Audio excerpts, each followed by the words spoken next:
અને હવે આગળ વાત કરીએ અન્ય સમાચારની તો વડોદરામાં નશામાં ધૂત થઈ કાર અકસ્માત કરનાર આરોપી ઝડપાઈ ગયો। અકોટામાં વહેલી સવારે ડિવાઈડર કૂદીને કાર ઘરમાં ઘૂસી ગઈ હતી। અક્ષરધામ સોસાયટીની ઘટનાને ચર્ચાએ વેગ પકડ્યો હતો। કાર ચાલક નશામાં ધૂત હોવાનું બહાર આવ્યું હતું। જેપી રોડ પોલીસે ડ્રિંક એન્ડ ડ્રાઈવનો ગુનો નોંધી આગળની તપાસ હાથ ધરી છે।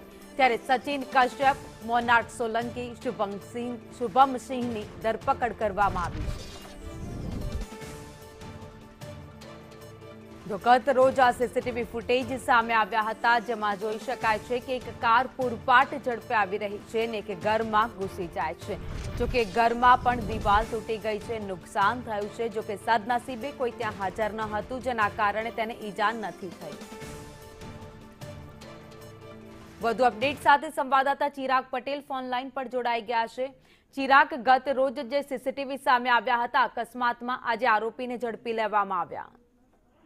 જી, ચોક્કસથી વાત કરીએ તો ગત સવારે આ ઘટના બની હતી કે કેટલાક કાર ચાલક, એટલે 3 જેટલા કાર ચાલક સવાર હતા કારમાં અને આ કાર લઈને તે જતા હતા। તે દરમિયાન તેઓ નશો પણ કરેલો હતો તેવું બહાર પણ આવ્યું છે અને ચોક્કસથી તે કાર ચાલકોને ઝડપી લેવામાં આવ્યા છે ને હવે એ કાર ચાલકો વિરુદ્ધમાં ડ્રંક એન્ડ ડ્રાઈવનો ગુનો પણ નોંધ્યો છે અને આગળની જે કાર્યવાહી છે તે પણ હાથ ધરવામાં આવે છે।